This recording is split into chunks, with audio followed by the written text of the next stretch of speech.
Salut les amis, je vous suggère de regarder ça. Et il m'a dit, il connaît une académie au Bénin. Mhm. Et voilà, ils prennent des jeunes de 13 ans et tout. Donc il a dit, ouais, on doit payer une somme, en fait. Combien? Tu te rappelles la somme? 400 000. 400 000, ouais. 400 Donc on devait payer 400 000 pour que tu quittes la Côte d'Ivoire pour Ouais. aller au Bénin Ouais, pour jouer 400 000. dans un club là-bas. Ouais. Et qu'est-ce qui s'est passé? 000. Et voilà, donc il a dit la somme. À l'époque, mes parents, ils n'avaient pas Les 400 000. les 400 000. Et voilà, ma mère, elle vendait des serviettes au marché. D'accord. À Djambé, le marché là, Djambé. Wow. Donc, voilà, elle avait pas les sous. Donc, elle est ma sœur. Parce que ma sœur, elle allait à l'école. Et ton papa, il faisait quoi comme métier? Mon père, il ne travaillait plus. Il ne travaillait plus. Ouais. Il avait eu un souci Ouais, particulier. il a eu un problème avec son travail, donc il a stoppé. Il a stoppé, donc on dépendait plus ou moins de ma mère. Ok, donc papa ne travaillait plus, Ouais. maman elle vendait des serviettes au marché, c'est Ouais. elle un peu qui s'occupait de la famille Ouais. et tout. Et c'est que ta grande sœur qui était partie à l'école. Ouais, j'allais à l'école aussi. Elle allait à l'école Mais aussi. Vous avez là les déclarations de Simone Adigri. Simone Adigri, c'est un international footballeur ivoirien. Il a gagné d'ailleurs la CAN avec les éléphants de la Côte d'Ivoire. Et il y a une affaire qui fait surface. L'affaire de sa maman, qui est la vraie mère de Simone Adigri. Est-ce qu'il y a eu l'échange d'enfants à l'hôpital? Qu'est-ce qui s'est-il passé? Est-ce que la maman, la vraie de Simone Adigri, l'a accouché? Et après, il y a eu des manigances, il y a eu des échanges, il y a eu des difficultés. Et elle a laissé son enfant entre les mains d'un monsieur, son père, monsieur Adigri, qui a fait élever l'enfant par sa femme légitime, légale. On se pose toutes ces questions-là. Les amis, c'est ça qui fait la chou gras de la presse cybernétique et même la presse papier en Côte d'Ivoire. Et en passant en Afrique, parce que vous savez, il suffit d'un clic pour qu'une affaire goes viral. Hello friends, this is your Bamenda man, this is your Ekona man, this is your Ngiman, this is your Bakure man, and proudly so, I am your Anglophone brother. It is very important to say it. Et ici, on n'a pas la science infuse, on peut se tromper de bonne foi. Ici, c'est la justice. Ici, nous cherchons à équilibrer les choses. La vérité, c'est ça qui nous guide. Les amis, j'ai lu ça et là. Je me suis beaucoup documenté sur le sujet. Mais avant Simone Adigri, il y a eu un problème similaire entre 2005 et 2006 avec Emmanuel Eboué. On disait que son père était camerounais. Je ne sais pas si cette histoire continue comme ça. Et que son papa a voulu à un moment donné, quand il était devenu star à Arsenal, de continuer ou d'essayer de se réconcilier avec son fils. Mais ce dernier avait refusé. Les amis, il y a des mamans qui abandonnent les enfants. Il y a des mères irresponsables. Il y a des pères irresponsables. Il y a des pères qui laissent les enfants parce que certaines mamans ont fait telle ou telle chose. Il y a des mères qui laissent les enfants parce qu'elles sont dans telle ou telle situation. Donc, ici, il ne veut pas prétendre juger les gens, mais présenter les faits. Il y a des documents qui circulent, les amis. C'était la maman, c'était pas c'était la femme légitime, c'était la femme de son père. Il a grandi avec cette dame. Il pensait que cette dame qui vendait les serviettes au marché, Dabobo était sa maman, sa soeur. Il y a tout de racontage. Mais Simone Adigri, peut-être il connaît la réalité. Certains ont même dit que Simon était lors de la finale de la CAN en Côte d'Ivoire avec ses vraies mamans. Et que d'autres ont dit que sa vraie mère est là. Et sa mère légitime, donc c'est qui s'est occupé de lui, est là. La question que je me pose, c'est que depuis que cette dame fait la sortie pour dire que Simone, c'est son fils, pourquoi la vraie mère de Simone Adigri n'a pas fait de sortie pour démentir? Pourquoi est-ce que celle qu'on présente aujourd'hui comme la vraie mère, sans toutefois montrer la photo, pourquoi est-ce qu'elle ne se présente pas? C'est la question que je me pose parce que cette polémique, les amis, enfle et c'est une polémique vraiment sérieuse. Je vous suggère donc d'écouter la dame en question qui dit qu'elle est la maman de Simone Adigri, les amis. Vous allez regarder ici. Mon enfant qui a dormi dans mon ventre pendant 9 mois, je l'ai accouché. Il a tété mes seins. je le connais. Mon fils, que je l'ai mis au monde, c'est Simon Adengra. Je ne peux pas voler enfant de quelqu'un. L'hôpital que je l'ai accouché dedans là, je connais. La sage qui a fait mon enfant ces jours, c'est une femme Djoula. Je suis partie trouver, c'est elle qui a accouché mon enfant. Mais j'attends le jour les gens vont venir me demander. Là, je sais qu'on est 2 ou bien on est 3, on est assis. Ils sont devant moi. Je peux dire dans quel hôpital, dans quelle maternité j'ai fait mon enfant. Voilà celle qui dit qu'elle est la vraie mère de Simone Adigri. Elle fait des déclarations. Le visage, on peut voir, on met un visage et un nom sur celle qui est en train de parler aujourd'hui. Mais je vais savoir, pourquoi est-ce qu'elle devrait mentir? Elle ment pourquoi? Quels sont les mobiles? Pourquoi? Et il y a une façon de connaître la vérité, les amis. Une façon très simple de connaître la vérité sur cette histoire. Un test ADN, test de paternité. Adigri aujourd'hui joue en Angleterre.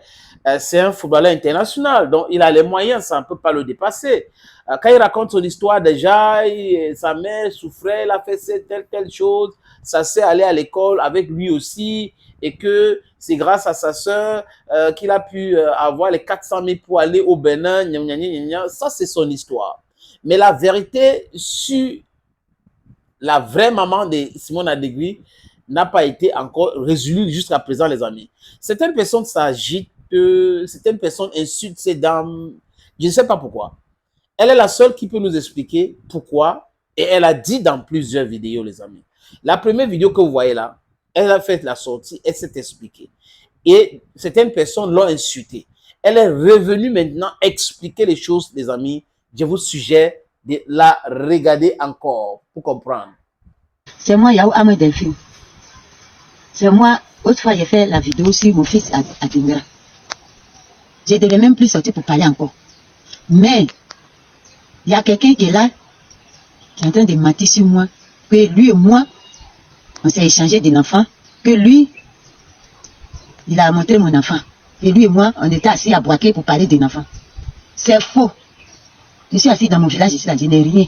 Je suis pauvre. Même Tébissou, même bien, si préfecture de mon village, et même 5 francs qu'on prend pour aller à Tébissou, je n'ai pas pour arriver à Tébissou. Depuis que je suis venu au village, là, je n'ai jamais mis pied à Tébissou pour dire que c'est braqué. La personne ment sur moi. Et puis, à ma grande surprise, on vient de me montrer une photo d'un enfant. C'est pas mon fils, c'est pas mon enfant. Une femme qui a porté grossesse de 9 mois dans son ventre. Mon enfant qui a dormi dans mon ventre pendant 9 mois, je l'ai accouché. On peut raconter ce qu'on veut. Moi, je trouve qu'elle est cohérente. Mais est-ce qu'elle est cohérente dans la vérité? Je n'en sais rien. Est-ce que c'est vrai ce qu'elle dit? Je n'en sais rien. Il faut juste ces tests d'ADN. Mais Simone Adigri peut aussi décider de ne pas faire. C'est à lui de décider de faire ou pas faire. Si le fait de vouloir connaître sa vraie mère et que si ce que la dame dit est vrai, voilà. Maintenant, s'il ne veut pas connaître la vérité et qu'il veut rester là, que c'est sa mère, il ne veut pas, il a raison, il a le droit de le faire. Maintenant, pour les autres qui la traitent de menteuse, je pense que vous n'avez pas des éléments pour la traiter de menteuse. Tous les documents, tantôt, c'est la ressemblance, c'est un enfant qui est ceci, l'autre est ceci, l'autre ressemble à cela. Ce n'est pas un élément de preuve. On a un élément de preuve scientifique qui peut régler l'affaire. Vous savez que la science, c'est l'exactitude. Ce n'est pas les histoires de foi et autres, c'est l'exactitude. Il faut faire un test ADN. Mais si Simon ne veut pas, c'est son droit. Maintenant, la traiter de menteuse, je ne pense pas que c'est la bonne démarche. Les amis, je veux qu'on ressort avec cette autre explication de Simon concernant sa carrière et sa vie. 400 000. Et voilà, ma mère, elle vendait des serviettes au marché. D'accord. À Djambé, le marché là, Djambé. Wow.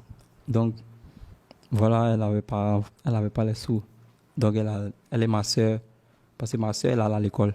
Et ton papa, il faisait quoi comme métier? Mon père, il ne travaillait plus. Il ne travaillait plus. Ouais. Il avait eu un souci Ouais, particulier. il a eu un problème avec son travail. Donc, il a stoppé. Il a stoppé. Donc, on dépendait plus ou moins de ma mère. Ok, donc papa ne travaillait plus, Ouais. maman, elle vendait des serviettes au marché, c'est Ouais. elle un peu qui s'occupait de la famille Ouais. et tout. Et c'est que ta grande sœur qui était partie à l'école. Ouais, j'allais à l'école aussi. Tu allais à l'école Mais aussi, ouais. ma grande sœur allait à l'école et elle gérait des cabines, tu vois. Des cabines Voilà. téléphoniques là? Ouais. Ok. Donc, du coup, quand j'ai parlé à ma soeur que voilà, moi, je vais aller au Bénin, mais on dit 400 000, c'est chaud. Mhm. Tu vois, dans ma grande sœur, voilà, mon père, il voulait pas, parce que pour être réaliste, il n'a pas les sous. Il n'avait pas les 400 000, Ouais, donc il n'a pas il les ne pouvait 400 000. pas accepter. Ouais. Donc, voilà, j'ai dû manager ma soeur. It speaks volume. Les amis, on va continuer de suivre cette affaire. S'il y a de nouveau, nous allons vous donner sur cette plateforme. Vous savez, je le dis, j'insiste encore, nous ne sommes pas là pour take side. Nous ne sommes pas là pour dire des choses pour nuire.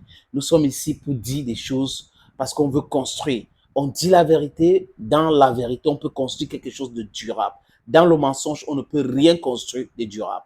Comme je parle de la construction, nous avons deux terrains à Douala. Un à Djapouma, près du stade, et l'autre à Bonapiso, en plein carrefour. 576 mètres carrés.